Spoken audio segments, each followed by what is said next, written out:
Xin chào bạn. Hôm nay, chúng ta cùng đến với câu chuyện về Heraclitus, triết gia Hy Lạp cổ đại. Người từng nói một câu khiến cả nhân loại phải suy ngẫm suốt hàng nghìn năm. Không ai có thể tắm hai lần trên cùng một dòng sông. Một câu nói tưởng như đơn giản, nhưng ẩn sâu trong đó là trái tim của vũ trụ, nơi mọi thứ đều đang chảy và không có gì mãi như xưa. Heraclitus sinh ra tại thành phố Ephesus, một cảng biển ồn ào nằm bên bờ Aegean. Từ nhỏ, ông đã có thói quen đi dọc theo dòng sông Cayster gần nhà, lắng nghe tiếng nước trôi, tiếng gió va vào mặt sóng và nhìn cách ánh sáng buổi sớm phản chiếu trên mặt nước. Mỗi buổi sáng, khi mặt trời còn chưa thức dậy hoàn toàn, ông thường ngồi trên một tảng đá, quan sát dòng sông đổi màu từng phút một, từ xám bạc sang xanh lam, rồi rực vàng dưới ánh bình minh. Và có lẽ, chính trong những khoảnh khắc ấy, Heraclitus đã nhìn thấy chân lý đầu tiên của đời mình. Mọi thứ đều đang chuyển động, dù mắt thường không nhận ra.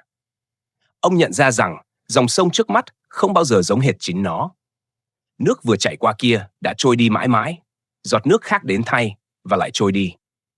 Nhưng con người khi nhìn lại tưởng rằng nó vẫn là một dòng sông cũ. Heraclitus gọi đó là ảo tưởng của sự ổn định. Cái bẫy khiến con người tin rằng họ có thể giữ mọi thứ như cũ, trong khi chính bản thân họ mỗi khoảnh khắc đã khác đi từng chút một. Gió thổi qua tóc, sóng vỗ vào bờ, mặt trời lên rồi lặn. Và Heraclitus chậm rãi nhận ra, không có gì đứng yên. Thế giới này tồn tại được là nhờ sự thay đổi.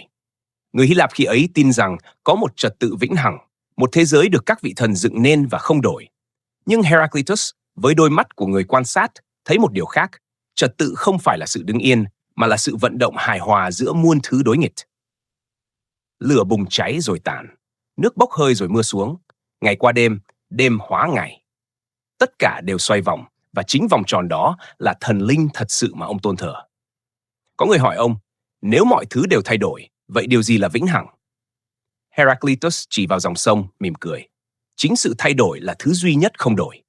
Câu trả lời ấy làm nhiều người bối rối, nhưng với ông, đó là minh triết. Vũ trụ tồn tại được vì nó không bao giờ ngừng chảy. Và con người khi cố bám lấy những thứ đã qua, chẳng khác gì người cố níu tay vào mặt nước, chỉ để thấy nó trôi tuột đi trong khoảnh khắc. Khi Heraclitus đi dạo giữa những con phố lát đá trắng ở Ephesus, ông thấy mọi thứ đều trong quá trình biến chuyển. Người thợ gốm nhào nặn đất, người rèn uốn sắt trong lửa, người bán hàng đổi chỗ sạp mỗi ngày, và những đứa trẻ lớn lên từng giờ. Ông hiểu rằng, thay đổi không phải kẻ thù của cuộc sống, nó là chính sự sống. Nhưng Heraclitus cũng nhận ra một điều sâu sắc hơn. Dù vạn vật đang chuyển động, con người lại luôn muốn đứng yên.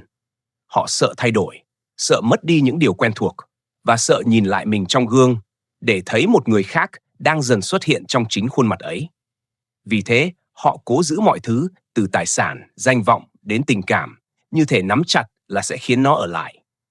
Nhưng nước vốn không thể bị nắm giữ, chỉ càng chảy nhanh hơn khi bị ép vào lòng bàn tay. Heraclitus viết trong một đoạn ngắn được lưu truyền đến nay.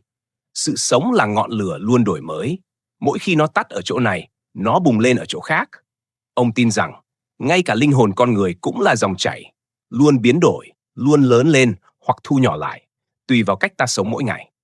Một lần, khi đứng bên bờ sông, một người bạn hỏi ông, Heraclitus, nếu mọi thứ đều thay đổi, vậy làm sao ta biết điều gì là thật?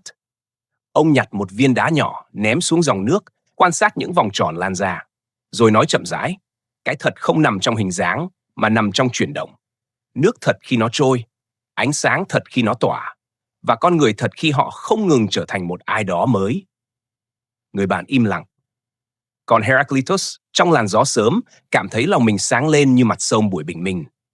Từ đó, ông bắt đầu viết những mảnh ghi chú ngắn, không phải như triết gia viết luận, mà như thiền sư viết về nhịp thở. Những câu chữ ấy được người đời gọi là những mảnh vụn của Heraclitus, bởi chúng ngắn nhưng chứa cả biển ý nghĩa. Một trong số đó viết rằng, đường lên và đường xuống là một. Nghĩa là, cái ta gọi là đối lập, thật ra chỉ là hai mặt của cùng một dòng chảy. Giống như nước, khi rơi xuống thác, chẳng mất đi, nó chỉ đang tìm đường ra biển. Heraclitus cho rằng, mọi sự mâu thuẫn, tranh đấu, biến động đều cần thiết cho sự vận hành của thế giới. Không có đêm, ta chẳng hiểu giá trị của ngày. Không có mất mát, ta chẳng thấy hết niềm vui khi được. Không có thay đổi, chẳng có sinh trưởng nào xảy ra. Vì thế, thay vì hỏi, làm sao để giữ mọi thứ như cũ, Ông chọn hỏi, làm sao để ta không sợ khi mọi thứ thay đổi? Đứng giữa bờ sông, Heraclitus khẽ cúi xuống, nhúng tay vào dòng nước đang trôi. Nước mát lạnh. Một giây sau, giọt nước ấy đã biến mất. Ông nhìn bàn tay mình, vẫn là bàn tay ấy, nhưng cũng không còn như cũ. Ông khẽ mỉm cười. Và trong nụ cười ấy là sự hiểu ra của cả một đời người. Có lẽ, điều khó nhất trong cuộc đời không phải là thay đổi, mà là chấp nhận rằng mọi thứ đang thay đổi. Con người, từ thuở Heraclitus còn đi dọc sông Caster đến tận bây giờ, vẫn mang trong mình một bản năng kỳ lạ. Muốn giữ lại những gì đã từng khiến mình an lòng, dù biết rõ rằng chúng không thể ở mãi. Heraclitus từng viết, người ta không hiểu rằng chính sự tranh đấu của các mặt đối lập là điều tạo nên sự hòa hợp của vũ trụ. Nhưng con người thì khác. Họ sợ mất, họ sợ rời bỏ, và vì thế họ cố giữ mọi thứ lại, như muốn đóng băng một dòng sông đang chảy. Hãy nhìn vào cuộc sống hôm nay. Chúng ta sợ thay đổi công việc, sợ rời một mối quan hệ đã cũ, sợ rời bỏ thói quen, sợ bắt đầu lại. Chúng ta thích những điều quen thuộc, những khuôn mặt, âm thanh, con đường, bởi trong cái quen ấy có cảm giác an toàn. Nhưng Heraclitus sẽ nói, sự an toàn đó là ảo tưởng. Thứ duy nhất an toàn là biết đi cùng dòng chảy.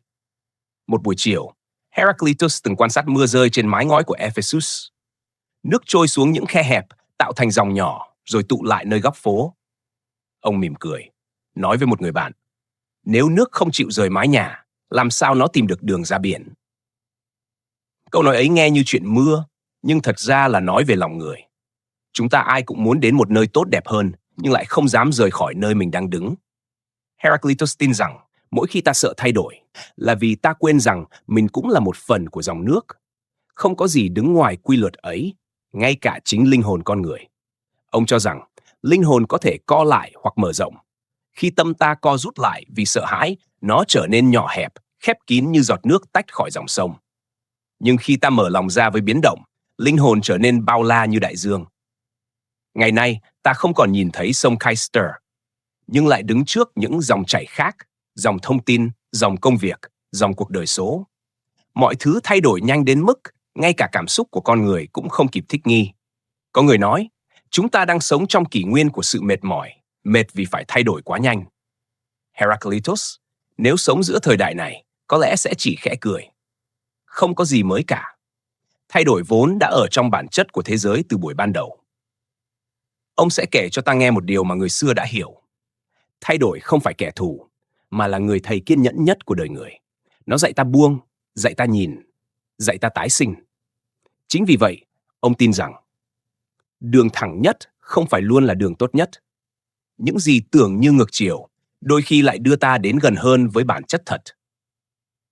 Câu nói ấy nghe có vẻ mâu thuẫn, nhưng trong triết học của Heraclitus, mâu thuẫn chính là sự cân bằng tự nhiên. Bởi nếu không có bóng tối, ánh sáng đâu còn nghĩa.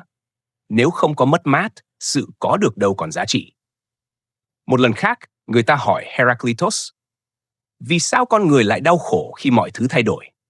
Ông trả lời, vì họ muốn làm chủ cái không thể nắm giữ. Câu nói ấy vang lên như tiếng nước va vào đá, ngắn gọn, nhưng khiến lòng người dội lại. Hãy tưởng tượng, bạn đang đứng bên một dòng sông lớn. Nước trôi không ngừng. Bờ sông vẫn ở đó, nhưng chín bờ cũng đang dần mòn đi qua năm tháng. Nếu bạn cố dựng một bức tường để ngăn dòng chảy, sẽ chỉ tràn qua hoặc phá vỡ nó. Cũng như thế, khi ta cố níu giữ điều gì, ta chỉ khiến bản thân mệt mỏi. Còn khi ta học cách đi cùng dòng chảy, ta lại được nâng đỡ, được đưa đến những vùng đất mới. Heraclitus nhìn thấy trong nước một bài học của sự khôn ngoan. Nó không chống lại, nó chỉ uốn mình mà đi. Khi gặp đá, nó lách qua. Khi gặp dốc, nó chảy mạnh hơn. Khi gặp vực sâu, nó đổ xuống. Và khi ra biển, nó hòa tan, không mất đi, chỉ biến hình. Ông nói, nếu linh hồn biết học cách chảy như nước, nó sẽ không bao giờ bị thương tổn. Nhưng để sống như nước, con người phải học cách tin vào quá trình, thay vì kết quả. Phải tin rằng, mỗi biến động đều có ý nghĩa riêng của nó, ngay cả khi ta chưa hiểu được. Một người bạn của Heraclitus từng mất hết gia sản sau một vụ hỏa hoạn. Anh ta tuyệt vọng, nói rằng mình không còn gì. Heraclitus chỉ nhìn anh rồi nói, lửa chỉ lấy đi những gì không thể theo cùng ngươi, để ngươi thấy những gì thật sự thuộc về ngươi. Câu nói ấy, sau hàng nghìn năm, vẫn khiến người đọc lặng đi. Thay đổi, xét cho cùng, không đến để hủy diệt, mà để nhắc ta trở về với chính mình. Những gì rời đi đôi khi là điều đã hoàn thành sứ mệnh, những gì đến là điều ta đã sẵn sàng đón nhận. Nhưng chúng ta, vì sợ cô đơn, vì sợ trống rỗng, nên thường đóng cửa trái tim trước cả khi cơ hội gõ cửa. Và thế là, ta không bao giờ nghe được tiếng nhịp của dòng nước, thứ luôn thì thầm. Mọi thứ rồi sẽ thay đổi, và chính đó là điều khiến sự sống trở nên đẹp đẽ. Heraclitus từng nói, tất cả đều trôi đi, nhưng bản chất thật không biến mất, nó chỉ mang hình dạng mới. Và có lẽ, điều ấy cũng đúng với chính chúng ta. Con người không bao giờ mất đi bản thân, họ chỉ thay da, thay hình, để sống tiếp một phiên bản mới của mình trong từng khoảnh khắc. Nếu ta chịu nhìn sâu hơn, thay đổi không phải cơn bão, mà là dòng sông âm thầm đưa ta về với đại dương. Có một buổi sáng, Heraclitus bước ra khỏi căn nhà nhỏ nằm bên sườn đồi Ephesus.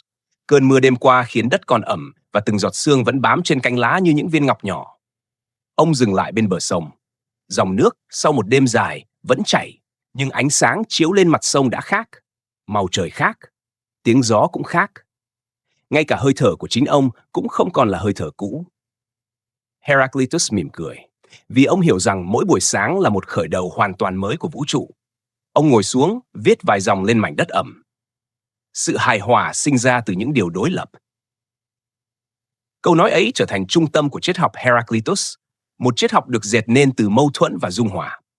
Ông tin rằng vũ trụ không phải là một khối tĩnh lặng, mà là một điệu nhạc được tạo nên từ những nốt khác nhau, khi căng, khi trùng, khi ồn ào, khi lặng im. Heraclitus nhìn vào lửa, thứ mà ông gọi là linh hồn của thế giới. Ngọn lửa luôn đổi hình, nhưng chính sự đổi hình ấy khiến nó sống. Nó không giữ lại một khoảnh khắc nào cho riêng mình, nhưng lại không bao giờ tắt. Lửa sống nhờ cái nó thiêu đốt, ông nói, và con người cũng thế. Họ lớn lên nhờ những gì họ để lại phía sau. Triết lý của Heraclitus không phải là lời than thở về vô thường, mà là một bài ca về sự tỉnh thức. Ông không nhìn thấy hỗn loạn trong thay đổi, ông nhìn thấy trật tự ẩn trong nó. Bởi lẽ, với ông, cái mà ta gọi là vô thường không phải là sự mất mát, mà là chu kỳ vận động tự nhiên. Mọi thứ đều có chỗ của nó trong dòng chảy lớn. Nước không chống lại gió, gió không chống lại lửa, lửa không sợ bị tàn, và đất không sợ bị cuốn đi. Tất cả đều hòa làm một bản nhạc duy nhất, bản nhạc của sự sống. Ngày nay, nếu ta dừng lại và nhìn quanh, ta cũng có thể thấy điều mà Heraclitus từng thấy. Trên bầu trời, mây tan ra để nhường chỗ cho nắng. Trong thành phố, những tòa nhà cũ bị phá để dựng nên những ngôi nhà mới. Trong lòng người, nỗi buồn của ngày hôm qua đang nhường chỗ cho niềm hy vọng mới hôm nay. Tất cả những đổi thay đó, tuy có vẻ hỗn loạn, nhưng đều tuân theo một nhịp của sự cân bằng. Heraclitus viết, đường lên và đường xuống là một. Ông không nói về con đường vật lý, mà nói về con đường của đời sống. Đôi khi, điều ta tưởng là mất lại là khởi đầu của được. Đôi khi, một kết thúc chỉ là cách thế giới mở ra một cánh cửa mới. Nếu nước không chảy xuống thác, nó sẽ chẳng bao giờ thành sông. Nếu hạt giống không giã ra trong đất, nó sẽ chẳng bao giờ nảy mầm. Nếu con người không dám thay đổi, họ sẽ chẳng bao giờ biết mình có thể đi xa đến đâu. Nhưng để thấy được sự hài hòa trong thay đổi, ta cần một đôi mắt tĩnh lặng. Giống như nhìn vào dòng sông, nếu ta chỉ nhìn phần nước bề mặt đang cuộn trào, ta sẽ thấy hỗn loạn. Nhưng nếu ta nhìn sâu xuống đáy, ta sẽ thấy nước trôi đi rất yên. Cũng như thế, cuộc đời bên ngoài có thể thay đổi từng giây, nhưng phần sâu thẳm trong ta, nếu đủ tĩnh, sẽ không bao giờ bị cuốn đi. Heraclitus gọi đó là logos, trật tự thiêng liêng ẩn trong hỗn độn. Thứ mà con người ít khi thấy vì họ chỉ nhìn bề mặt của dòng chảy. Ông tin rằng, khi ta biết lắng nghe logos, ta sẽ hiểu rằng mọi thứ xảy ra đều cần thiết. Câu này nghe như một lời dạy thiền của phương Đông. Và thật vậy, Heraclitus, dù sống ở phương Tây cổ đại, lại có tâm thức gần gũi đến kỳ lạ với đạo của Lão Tử. Nếu Lão Tử nói, đạo khả đạo phi thường đạo, rằng đạo không thể bị nắm bắt, thì Heraclitus cũng nói, bản chất thật của vạn vật ẩn trong dòng chảy, và chỉ ai đi cùng nó mới hiểu được. Một lần, có người hỏi Heraclitus làm sao để tìm thấy sự an ổn trong thế giới luôn biến đổi này. Ông đáp, đừng tìm an ổn trong sự đứng yên, hãy tìm nó trong sự chuyển động. Câu trả lời ấy khiến người hỏi lặng người. Bởi từ trước đến nay, ai cũng tin rằng bình yên nghĩa là không đổi. Nhưng Heraclitus thì thấy ngược lại. Bình yên thật sự là khi ta hòa nhịp cùng thay đổi. Giống như người chèo thuyền giữa dòng sông, nếu cố cưỡng lại nước, thuyền sẽ lật. Nhưng nếu biết uốn theo dòng, nước sẽ trở thành đồng minh, đưa ta đi xa hơn. Cuộc đời cũng vậy. Chúng ta không thể ra lệnh cho nước ngừng chảy, nhưng có thể học cách giữ tay chèo thật vững, không thể bắt gió ngừng thổi, nhưng có thể dương buồm theo hướng gió. Và trong nghệ thuật sống đó, Heraclitus nhìn thấy trí tuệ của sự thuận theo tự nhiên. Ngày nay, có người đọc triết lý của ông và nói, thật mâu thuẫn, ông bảo mọi thứ thay đổi mà lại nói có một trật tự bên trong. Nhưng chính trong mâu thuẫn ấy, Heraclitus tìm thấy sự hòa hợp tuyệt đối. Ông nói, biển là nước tinh khiết nhất và cũng là nước bẩn nhất. Với cá, nó là sự sống. Với con người, nó là cái chết. Một điều, nhưng có hai nghĩa, và cả hai đều đúng. Vũ trụ trong mắt Heraclitus chính là tổng thể của những mâu thuẫn cùng tồn tại. Không có gì tuyệt đối đúng, cũng chẳng có gì tuyệt đối sai. Mỗi góc nhìn, mỗi thay đổi chỉ là một phần trong bức tranh toàn thể. Nếu ta học được cách chấp nhận nghịch lý, ta sẽ hiểu đời sống sâu hơn. Bởi vì chính sự đối nghịch là hơi thở của sự sống. Nóng, lạnh, sáng, tối. Được, mất, sinh, diệt. Tất cả không loại trừ nhau, mà nương vào nhau để tồn tại. Heraclitus từng nói, thần linh là ngày và đêm, mùa đông và mùa hè, chiến tranh và hòa bình, no đủ và đói khát. Thế giới này là một, nhưng con người chia nó làm hai. Ông nhìn thấy rằng thế giới không hề mâu thuẫn, chỉ tâm ta chưa đủ rộng để thấy mọi thứ cùng lúc. Và trong khoảnh khắc nhận ra điều đó, Heraclitus trở nên tỉnh thức. Ông hiểu rằng, thay đổi không phá vỡ trật tự, thay đổi là trật tự. Vô thường không phải cái làm con người sợ, vô thường là nhịp tim của sự sống. Từ đó, ông không còn tìm cách dừng dòng sông, mà chỉ lặng lẽ nhìn nó trôi như người chứng kiến vũ trụ truyền mình từng hơi thở. Buổi sáng khi Heraclitus đi dọc theo con sông Cayster, ông thấy nước chảy quanh một tảng đá lớn giữa lòng sông. Nước không cố phá vỡ đá, nó chỉ lặng lẽ uốn mình mà đi, ôm lấy vật cản bằng vòng tay mềm mại, rồi tiếp tục hành trình về phía biển. Ông đứng đó, nhìn thật lâu và hiểu rằng trí tuệ của nước không nằm ở sức mạnh, mà ở khả năng hòa hợp với mọi thứ mà nó gặp. Heraclitus từng nói, thiên nhiên yêu thích sự ẩn giấu. Ý ông là, vũ trụ vận hành theo một quy luật tinh tế đến mức chỉ những ai biết quan sát bằng tâm tĩnh mới nhận ra. Và nước, dòng sông trước mắt ông, chính là một trong những người thầy hiền hòa nhất của đảo ấy. Nó không tranh, không cưỡng, không khoe mình, nó chỉ chảy. Nhưng nhờ sự chảy đó, nó làm mòn cả núi, mở ra những thung lũng và nuôi sống vạn vật trên đường đi. Heraclitus nhận ra, con người cũng cần học điều đó, sống như nước thay vì cố gồng mình đứng lại. Khi ta kháng cự, ta bị cuốn đi. Khi ta biết đi cùng, ta được nâng đỡ. Đó là nghệ thuật sống cùng thay đổi, thứ mà ông coi là minh triết của một linh hồn trưởng thành. Ngày nay, con người hiện đại dường như đang làm điều ngược lại. Ta sợ nước, ta dựng đập, ta uốn dòng. Ta muốn bắt thiên nhiên phục tùng mình. Nhưng càng cưỡng ép, thiên nhiên càng phản ứng mạnh mẽ hơn. Sông vỡ, gió nổi, lửa bùng, đất rung. Tương tự, khi ta cưỡng ép cuộc đời, khi ta muốn mọi thứ đi theo ý mình, thì chính lúc đó ta tạo nên sự kháng cự trong tâm và khổ đau sinh ra. Heraclitus từng viết, căng dây cung quá mức, dây sẽ đứt, nới quá lỏng, cung sẽ mất tác dụng. Sự hài hòa sinh ra từ căng và trùng. Trong triết lý ấy, ông không chỉ nói về nhạc, mà còn nói về nghệ thuật sống cân bằng. Biết lúc tiến, lúc lùi, biết khi nào nên buông và khi nào nên nắm. Giống như nước, khi cần, nó tràn mạnh như thác, khi không cần, nó nằm yên như hồ. Cả hai đều là nước, chỉ khác nhau ở mức độ thuận theo thời điểm. Heraclitus không khuyên người ta thụ động. Ông không nói, đừng làm gì. Ông chỉ nói, hãy hành động như nước, chảy đi mà vẫn giữ được hình dạng của chính mình. Đó là tinh thần của hài hòa trong hành động. Không cố chấp, không cưỡng cầu, nhưng cũng không bỏ cuộc.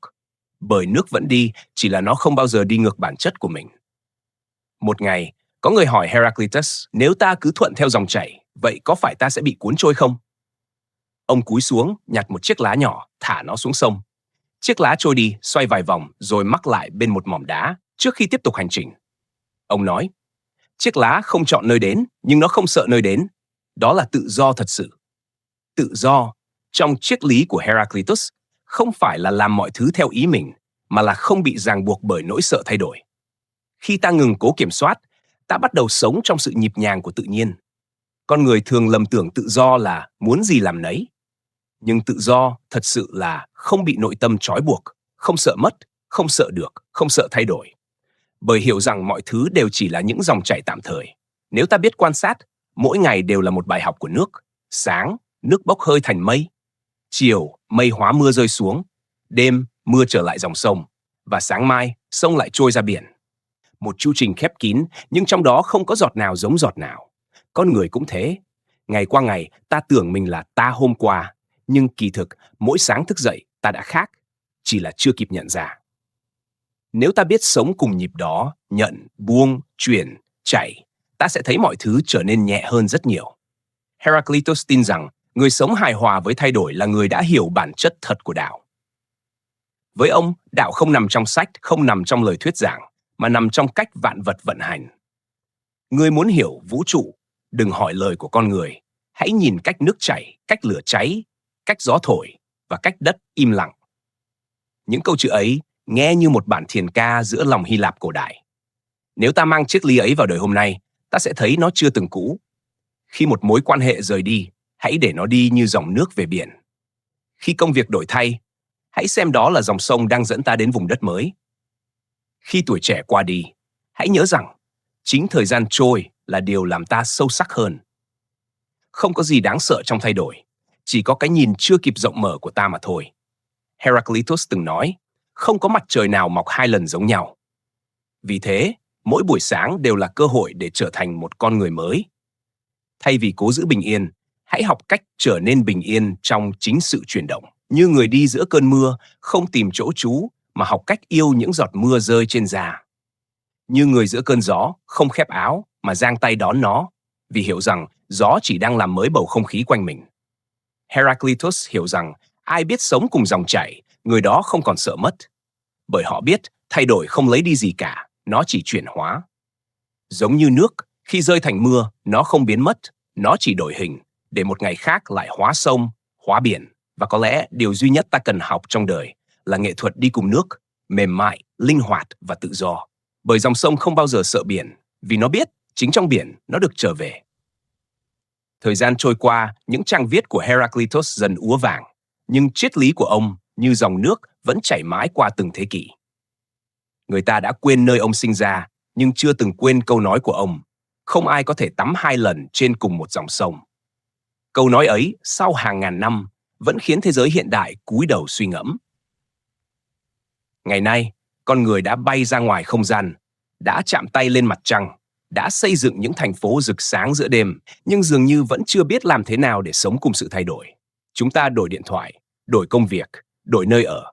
Nhưng khi cuộc đời bắt buộc ta phải đổi những điều trong tim, một mối quan hệ, một giấc mơ, một niềm tin, ta vẫn thấy mình lạc lõng, như người đứng giữa dòng sông mà không biết bơi. Heraclitus, nếu sống hôm nay, có lẽ sẽ không ngạc nhiên. Ông sẽ chỉ nói, vũ trụ luôn thay đổi, nhưng con người vẫn chưa học được cách thay đổi cùng nó. Ông hiểu rằng, thế giới không hề quay lưng với ta, nó chỉ mời gọi ta lớn lên cùng nó. Mỗi sự mất mát là một lớp vỏ rơi đi để lộ ra hình hài mới của linh hồn. Cũng như nước, khi bị đun nóng, nó hóa hơi, và khi lạnh, nó trở lại dạng nước trong. Nhưng dù ở dạng nào, nó vẫn là nước. Con người cũng vậy. Dù là niềm vui hay khổ đau, dù là được hay mất, tất cả chỉ là những hình thái khác nhau của chính ta trong hành trình trở thành. Có một câu chuyện được kể lại về Heraclitus. Một người học trò hỏi ông, thưa thầy, có khi nào ngài thấy mệt mỏi với những thay đổi không ngừng của cuộc sống không? Heraclitus mỉm cười, nhìn về phía mặt sông đang phản chiếu ánh chiều rồi nói, không, vì nếu sông ngừng chảy, ta sẽ không còn biết thế nào là nước. Câu trả lời ngắn, nhưng chứa cả triết lý sống của ông. Chỉ trong chuyển động, cuộc đời mới thật sự có nghĩa. Khi ta sợ thay đổi, thật ra ta đang sợ đối diện với chính mình. Bởi thay đổi luôn soi rọi vào phần sâu nhất của linh hồn, nơi ta phải nhìn thấy điều mình đã né tránh bấy lâu. Nhưng Heraclitus dạy rằng, đó không phải là điều đáng sợ. Vì chỉ khi ta dám nhìn sâu vào chính mình, ta mới có thể vượt qua cái cũ để bước vào cái mới. Tâm hồn không thể phát triển nếu nó không dám đối diện với lửa. Ông viết, ngọn lửa ấy không để thiêu rụi, mà để tái sinh. Giống như nước phải sôi để trở thành hơi, con người cũng phải chạm vào khổ đau để hiểu thế nào là trưởng thành. Nếu nhìn kỹ hơn, ta sẽ thấy Heraclitus không hề dạy con người chấp nhận thay đổi theo kiểu buông xuôi, mà dạy ta sống chủ động trong thay đổi, như người chèo thuyền biết hướng mái chèo đúng lúc. Không kháng cự, nhưng cũng không bị cuốn đi. Không cố nắm, nhưng cũng không đánh mất. Đó là trạng thái cân bằng của tâm, nơi an nhiên sinh ra giữa dòng xoáy của đời. Thế giới hôm nay đầy biến động. Một quyết định, một tin tức, một công nghệ mới có thể khiến mọi thứ thay đổi chỉ sau một đêm. Nhưng trong cơn xoay ấy, những ai hiểu được Heraclitus sẽ không hoảng sợ. Họ biết rằng mỗi sự thay đổi là một chu kỳ của tiến hóa và rằng thời gian không bao giờ lấy đi, nó chỉ chuyển hóa. Heraclitus từng viết một câu ít người biết: tất cả chúng ta đều mang trong mình một dòng sông. Câu ấy, nếu hiểu theo nghĩa đen, nghe có vẻ lạ. Nhưng nếu hiểu bằng trái tim, ta sẽ thấy ông đang nói về chính dòng chảy của ý thức. Tâm ta mỗi ngày cũng đang chảy. Nó tiếp nhận, buông bỏ, học hỏi, quên đi, rồi lại làm mới chính mình. Đôi khi ta thấy mình mệt vì quên rằng dòng sông trong ta cũng cần được chảy tự nhiên. Khi ta ngừng đòi hỏi cuộc đời phải đứng yên, ta bắt đầu thấy vẻ đẹp của từng biến động nhỏ. Một người rời đi, một cánh cửa khép lại, một mùa qua đi. Tất cả không còn là dấu chấm hết, mà là những nhịp nối tiếp của một bản nhạc dài hơn. Heraclitus từng nói, sự hài hòa ẩn trong cái đối lập, như cung đàn hòa âm giữa nốt cao và nốt trầm. Có thể, khi nhìn lại, ta mới nhận ra những điều ta từng sợ mất chỉ là nốt trầm cần thiết để khúc nhạc đời thêm sâu. Đến đây, có lẽ ta hiểu vì sao triết lý của Heraclitus chưa bao giờ lỗi thời. Bởi thế giới hôm nay, dù hiện đại đến đâu, vẫn là một dòng sông đang chảy. Và mỗi người chúng ta, dù là triết gia, nghệ sĩ hay người bình thường, đều đang tắm trong cùng một dòng nước vô tận của thời gian. Buổi chiều, ánh nắng cuối ngày phủ xuống mặt sông Cayster. Nước phản chiếu màu vàng cam rực rỡ. Một con chim bay ngang và những gợn sóng nhỏ lan dần ra xa. Heraclitus lặng nhìn rồi khẽ nói, khi ta hòa vào dòng chảy, ta không còn sợ tan biến. Ông nhặt một nhành cỏ, thả xuống nước, nhìn nó trôi đi, nhẹ nhàng, thong thả, không cưỡng, không lo. Và có lẽ, đó cũng là hình ảnh của một tâm hồn đã hiểu đời. Trong thế giới ngày nay, khi con người chạy đua với thời gian, chúng ta cần hơn bao giờ hết bài học của Heraclitus. Không ai tắm 2 lần trên cùng một dòng sông, nhưng ai biết hòa mình vào dòng nước, người đó có thể bơi mãi mà không chìm. Vì vậy, hãy để cuộc đời này chảy qua ta như nước, đừng cố giữ nó lại trong tay. Hãy để từng ngày đến rồi đi, như sóng vỗ bờ, không níu, không sợ, không hối tiếc. Chỉ khi ta buông, ta mới thật sự sống cùng dòng chảy của vũ trụ. Cảm ơn bạn đã ở lại đến những giây cuối cùng của câu chuyện này. Nếu triết lý của Heraclitus khiến trái tim bạn lắng lại đôi chút, hãy chia sẻ nó như một làn nước nhẹ đến ai đang sợ hãi trước thay đổi. Và nhớ đăng ký kênh Tri Thức Cổ Kim, để mỗi ngày ta lại cùng nhau lắng nghe, thấu hiểu và sống sâu hơn với chính mình.